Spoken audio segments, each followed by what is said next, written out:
The views and opinions expressed by Zip is not always the views and opinions held by Zip. Sometimes they come from the cat. The cat doesn't identify as a cat. I believe it's a pit bull. So around here, we refer to it as Big Cat. In this video, we going to be doing a little straightening, y'all.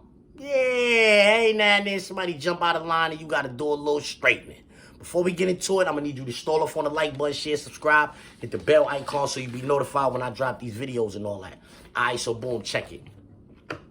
There's this snitch on the internet. He told on some big-time gang members from New York. He's in witness protection program. He made a video about me.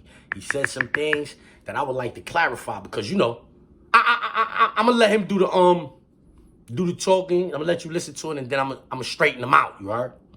I'm not going to put his picture up on my, because I don't want to get like a tampering with a witness situation and none of that. This guy's a big-time snitch, you heard? So I don't want to get like a, you know what I mean? So, but check him out though. It says that I put niggas down, not beat niggas up. I put niggas in the dirt. That's what my records say, homie. Now, we see he like to talk about how he done laid somebody down when he was a little kid. Zip, how much time you got for that homie, Zip? You said you caught a body when you were 13 years old. How much time you got for that, bro? You got probation, bro. You didn't even get no time at all. You got probation. You was sitting in the back of a car with no hammer. You didn't do anything. When you tell a dude from the streets that you caught a homie and you only got probation for it, you know what you told him? You told him you ain't do shit. You ain't do shit or you told, but you ain't squeezed no trigger. You didn't lay nobody down and got probation for a homie. Like, who are you? I don't even understand how people on the internet are falling for that. Like, you don't catch a murder and get probation. Point blank, period. In no state. I don't care what state you in. I don't care how old you are. I don't care if you 13, 14, 15, 16, 17 years old. If you kill somebody and they think that you did it with intention, they're gonna try to charge you as an adult. And if you do kill somebody as a child, they're gonna give you 9 to life. Like, this is a DFY bid for somebody that catches a homie.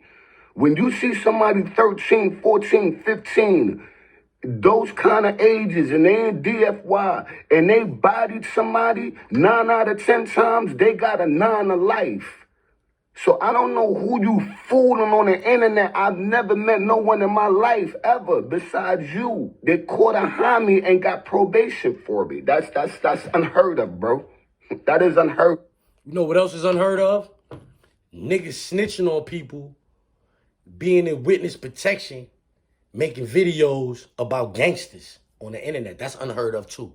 You could have hollered at your handler, the person who got you to flip on live Birmingham, the person that got you to flip on live Birmingham. Why you ain't contact them and ask them, is what Zip saying true or not, right? They not gonna tell you that. You got a handler. Why you ain't call your handler and ask your handler? But you said, yo, whatever you said, right? All right, these are the indictment papers. I do not have the cover sheet, right? But there's other papers. There's other papers attached that make you know that this is valid, right? The grand jury of the county of Queens, this is the first count. The grand jury of the county of Queens by this indictment accuses the defendants of the crime of murder in the second degree committed as follows. The defendants acted in concert, each aiding the other, on or about July 23rd, 1996 in the county of Queens with intent to cause the death of Francois by shooting him with a pistol or revolver. Count 2.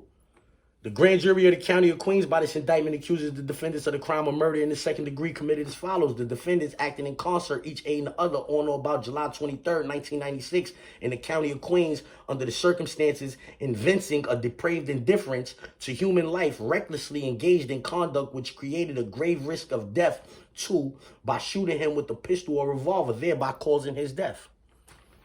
That's that people versus pain issue. They used to hit niggas with their intent and depraved indifference. How's both of those? You can't give us both of those, right? But anyway, that's another story. You said whatever you said, right? You said a nigga was sitting in the car. I could get the newspaper article and read it. Niggas was at a dice game, right? But I'm not even doing all of that. This right here is my sentencing minutes. This is gonna be right there. You know, I put them up in the I don't know how to make PDFs. I'm on some Jim Jones shit. But if somebody want to make a PDF out of this shit, it will be readily available. You heard? I will give you the indictment numbers and all of that. They gonna be. Listen, let's get to let's get to it. You heard? The people of the state of New York against Darren Bossett, December 27, 1997, Criminal Court Buildings, Kew Garden, New York, before the Honorable Seymour Rocker, Justice Supreme Court. And I'm saying for the people, District Attorney Queens, Eugene Rieberstein, for the defendant, Joseph D. Felice. Let's go, man. The clerk, calendar number 8-276-497, Darren Bossett. This indictment is from 9-6, not 9-7. That's an error on the clerk's behalf. You know what I'm saying? Mr. Rieberstein, the district attorney, Gene Rieberstein for the peoples. Mr. D. Felice for Darren Bossett, Joseph D. Felice. The court, I have a note here, and he was an 18B. Let's get to that. Yeah, 123, 60, 83rd Ave, 18B. The court, I have a note here. Is there Isabel Guzman? Yes. The court, are you Miss Guzman? Voice, yes. The court, you're the mother of the deceased. Again, we have references to people being killed. Like somebody said, the indictment said murder. And now we have another reference to a deceased. You're the mother of the deceased? Yes. You have a right to say anything that you would like to say before I impose sentence. Do you want to do the talking? Voice, I would really say something, Your Honor, but the court, I don't want to force you to say anything. But I have a note that you wanted to talk. The voice, I wanted to talk, but I changed my mind. The court, are you sure? Voice, yes. The court, do you know what is going on here today? Mr. Scarpa was supposed to explain something to me, and he never explained anything to me. Now, the court, why don't you, Mr. Rieberstein, speak to the lady so that she knows what's going on in advance, so she knows what's happening? Can you, Mr. Rieberstein, can you give me a minute, Judge? The court, go on, talk to her. Why don't you have a seat, Mr. D. Felice, whereupon there was a pause in the proceedings? Well, I'm a pause in the proceedings, right? This is page 3. As I'm reading this, I'm going to be putting the pages up on the screen so you can follow along while I'm reading, you heard? Mr. Rieberstein, thank you for giving me an opportunity. The court, thank you, Mr. Rieberstein. You heard what Mr. Rieberstein said, and you don't want to say anything? The voice, no. The court, you're the niece? The voice, sister. The court, before the court imposes judgment, the district attorney, defendant, and his attorney have a right to be heard. I have a probation report. The record should note that the defendant pled guilty to attempted murder in the second degree pursuant to Alfred versus North Carolina and People versus Serrano. Defendant did not admit his guilt under the first count of the indictment, did admit culpability in the case, and based upon the investigation conducted by the district attorney, Mr. Scarpa, he felt that was an appropriate sentence to be imposed. The promise that the court made at the time on October 24th, 1997, with the district attorney's consent of youthful offender treatment and probation. Is that what you understand? Is that what your understanding is? Mr. Rieberstein, this sentence, I was told 3-9 just a minute ago, the court, not this defendant. Mr. Rieberstein, that's the other defendant, the court, maybe the other defendant, not this the defendant. Mr. Rieberstein, excuse me, Your Honor. May I have a minute with the Guzman family again? I apologize. Whereupon there was a pause in the proceedings. Well, I'm a pause in the proceedings.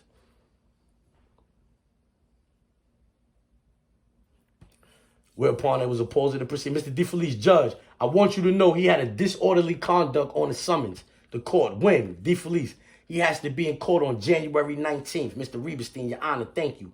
The court, the co-defendant is not getting 3-9 either. He's getting a 1-3 on 2 cases. That's on January 20th. I mean, look, I think that the issue, as I recall it, this is the judge talking now. This is the judge talking. The court, the co-defendant is not getting 3-9 either. He's getting 1-3 on 2 cases. That's on January 20th. I mean, look, I think that this issue, as I recall it, relative to this case, is we were at the eve of trial and Mr. Scarpa had left the state to interview an alleged witness or witnesses in a Pennsylvania institution. As I recall, when he came back, he said he spoke to the authorities who were in his office, and whatever the circumstances were,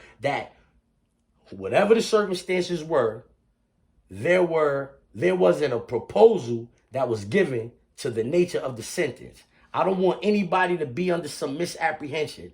I think that based on his experience and investigation that he felt that the likelihood of being able to even go forward with the case and sustain a potential conviction was remote at best. Now, what you could do is you could go back and you could check all of them old Queens niggas that had homies in the mid-90s, and the nigga Scarpa was the DA on them case. Big Nose, Troy, and all of them niggas, yeah. He was the DA on these niggas' cases too. So what the judge just told the family is, when the DA went to PA to holler at these niggas to see if they was gonna come testify against these niggas, they wasn't coming. He wasn't gonna get no conviction. So he said, yo, listen, when we first arrested this nigga, we arrested this nigga for attempted murder. You know what I'm saying? Assault on the first and all of that. It wasn't until me and my brother was in the bullpens, that's when the nigga moms pull a plug on him. So now when we go to court, we get arrested for attempted murder and assault on the first. When we go to court, we get arraigned for murder. Because now the nigga's dead. The DA nigga, I mean, my lawyer leaned down, was like, yo, his mom's just pulled a plug. You about to get arraigned for murder. I told that nigga, all right, let's go. That's why I told that nigga, all right, let's go. Word to mother. The niggas arraigned me for murder. Then I got indicted for the murders. You understand?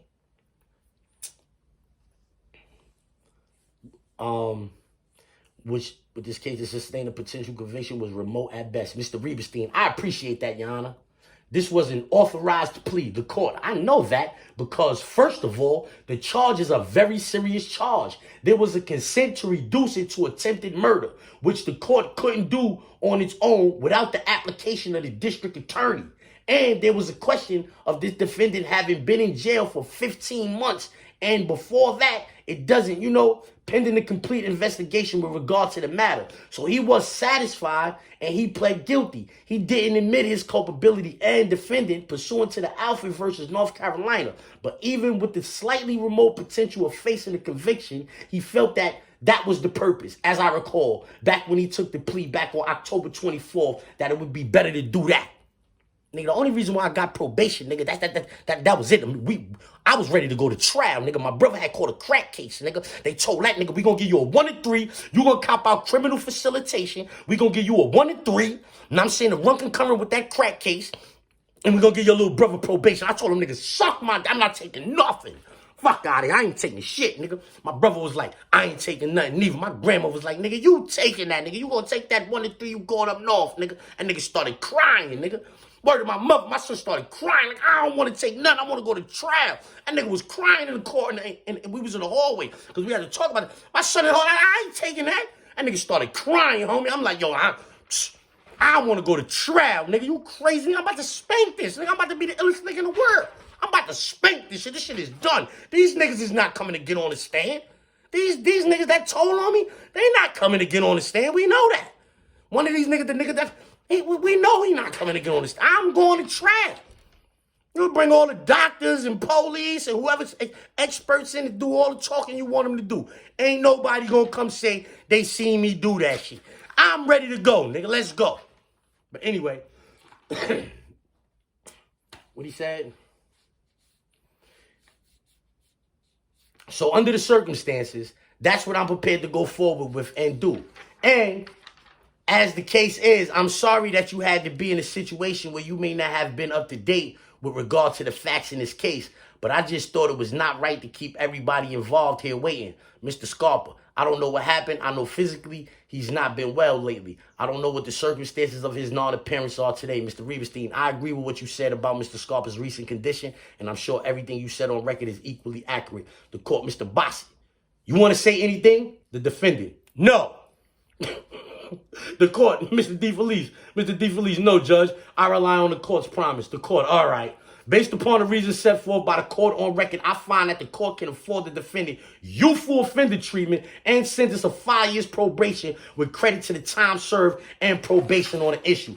Darren, how old are you now? The defendant, 16. The court, I don't know what you're going to do with the rest of your life, but you should not even in the future put yourself in a position where potentially you could get yourself jammed up again. If you violate any conditions of probation, you are facing at least the minimum sentence that I can give you, or the maximum sentence I can give you is a 1 1/3 to 4 years as a violation of probation. Under the conditions of probation, defended is to attend. Are you going to school now? Yeah. The court, attend school, no cutting school or classes. He is to get psychological therapy and random drug testing. Defendant waived his right to appeal. There is no penalty assessment. All right.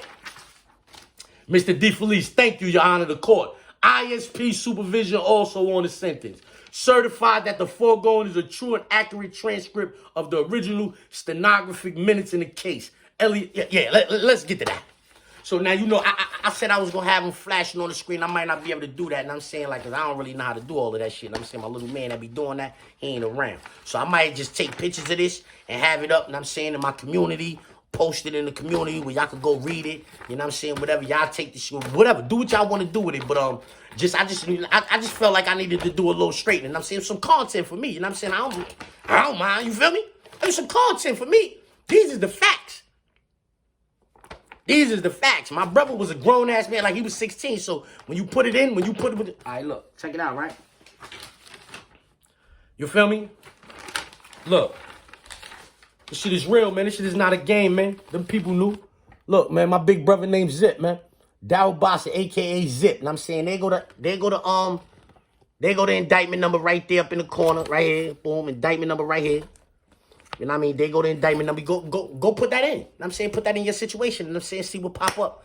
But rather than get on the internet and make videos about what I did or didn't do in my life, you cocksucker, you could have just called your handler, nigga. You could have just called your handler and asked your handler, excuse me, agent such and such. Yo, could you do me a favor? That's what you should have did, cocksucker. Let's get to that.